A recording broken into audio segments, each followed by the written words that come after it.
All right, I am back with another video. This time it's going to be how I reorganized my craft cart. I did mention in one of my desk reset craft room organization videos that I was going to reorganize my craft cart in a manner that would suit more my needs currently. So this might be an ever evolving setup for me as far as the craft cart goes. I do have some of the same things that I had previously, and then some things have changed. The most recent and the most recent changes that I did put my Heidi Swap stamps here up on the top. I have my 6x8 sets, and I do believe that's all of the ones from the Stamp Society, and then her most recent 4x6 sets as well.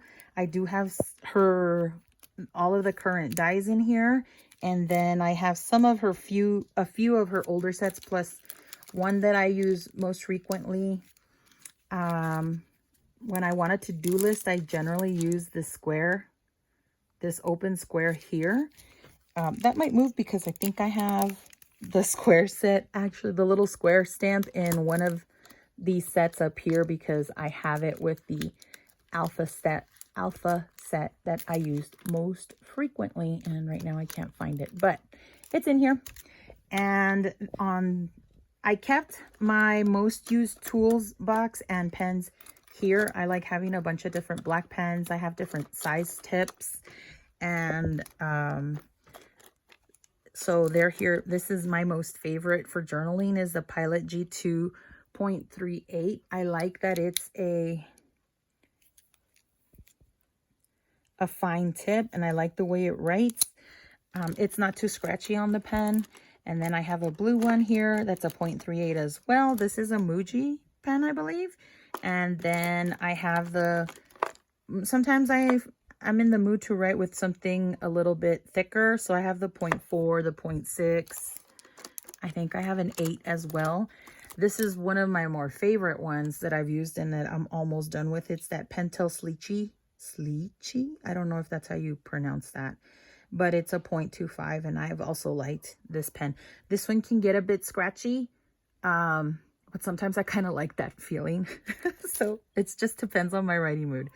I kept my scissors that I use mostly, and then my tools like the Tim Holtz pick. I like using that one. And then I also have a Tim Holtz craft knife here that the blade goes in, and it can either go all the way out like this, or it can have this one here.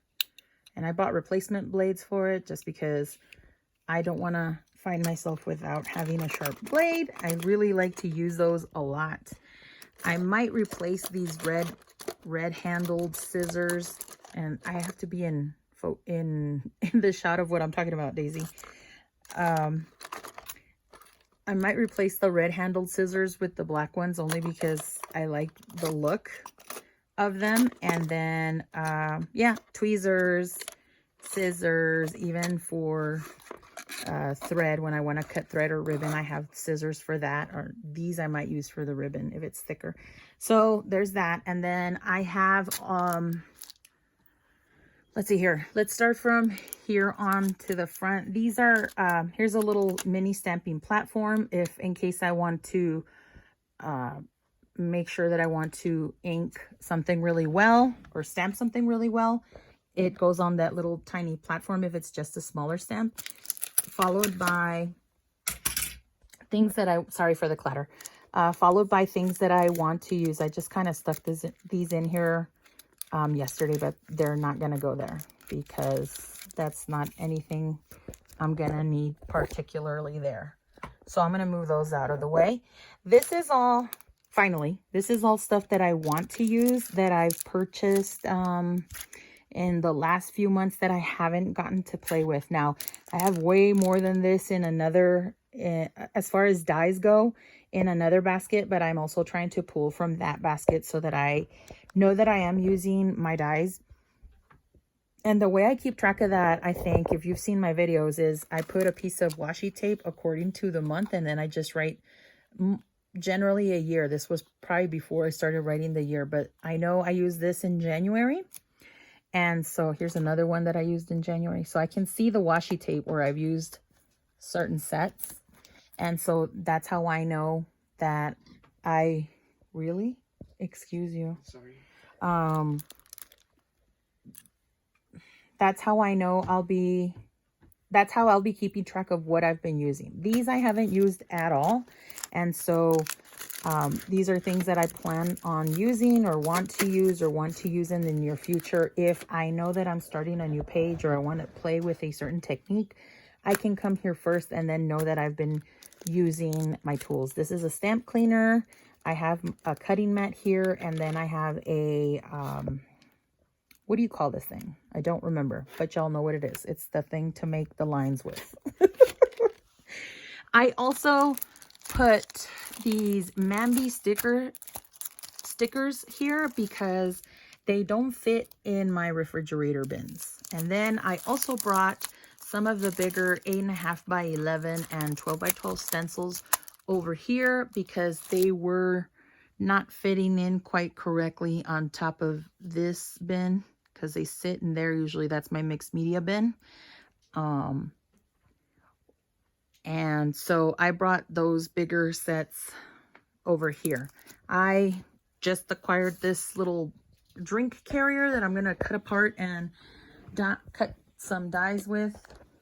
Some like mini file folders and stuff. And then I just have this to back the back of that so it doesn't get folded over or the back doesn't get messed with. So the second tier has my Distress Oxide mini inks, and then it also carries my archival inks that are down here at the bottom, at least for the ones that I've acquired. I also kept my 3x4 cards.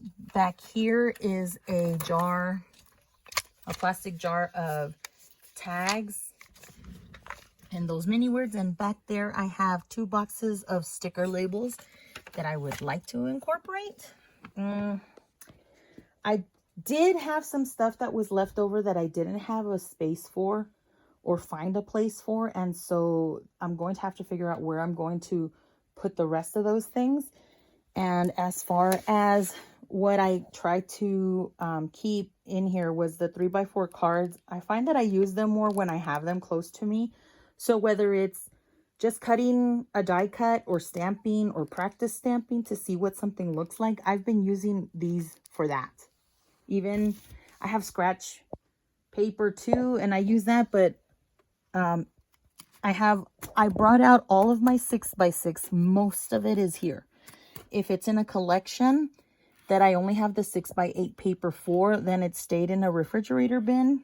And then, but everything else then was just like a random booklet. It all lives in here. So that's pretty deep, and it fits my 6x6. My brads used to fit in that box, but now I moved them out and they fit right in front of that. And then in front of that, I also have my toppers for the ink, the mini ink blenders. I also kept this right here. This holds a lint roller. Then it has my mini cutting pads for this We Are Memory Keepers die cutting machine. And then I have a set of sequins and baubles, and then some different, what are these called? These are the butterflies from the Studio Calico set, and then it also has some wood veneer in there. And right now I can't open it. Can you open that for me, hon? Huh? Can you open that for me? Sure. Okay. And then I have a set of pens, which are in different colors and for journaling. Thank you. And then, so that's what's in there. So I have those just as a reminder that I do have other sets of sequins and other embellishments. I moved my stickers here. These are some sticker booklets, and then most of it is like alphas from Simple Stories or Making Memories or from wherever else. But I put those down there because I didn't have any other space for them. And then I kept my adhesive stuff down here. And then these are just dry wipes. The last thing that I have here on my cart is this bag, and it just holds all of these strips. Some of them are glittered, some of them are just colored, and I even kept the ones that come from the project pads because I can ink them or stamp phrases on them. And I recently saw Jenny from Curly Q Scrapper. She did a layout with some strips down the side of her 12 by 12 page, and I really liked that idea, so I might give that a go with some of the pattern papers that I have in here. They're mostly separated by color except for this batch because this was the most recent one where I took out most of the colored cardstock and glitter paper from the project pads, and so I grouped those together, and that's why they ended up right there. So that is my craft cart. If you have any ideas as what you do with your craft cart, I'd love to know. And hopefully this works out. I'll keep you updated if that's any interest to you. And then I could probably give an update on like how many of the dies or embossing folders or stamp sets that I have here that I have yet to use, how many of those get used up maybe in 3 months time or something, and figure out if that's something that works for me. The reason why I changed this is because I do want to get more stamping into my layouts, into my Stop the Blur plans spreads, and so that's why I changed it up a bit. So some of it stayed the same, some of it changed, at least the layout did. And then these 3x4 card or 6x4 cards, I'm able to squeeze in on top of the 6x6 papers, and it won't fall out because there's a 6x8. There's a couple of 6x8s back there stopping it from falling down to the other side. So that's my video. Thanks so much for watching. Comment, like, subscribe if you haven't already, and we'll see you in the next video. Have a great day. Bye.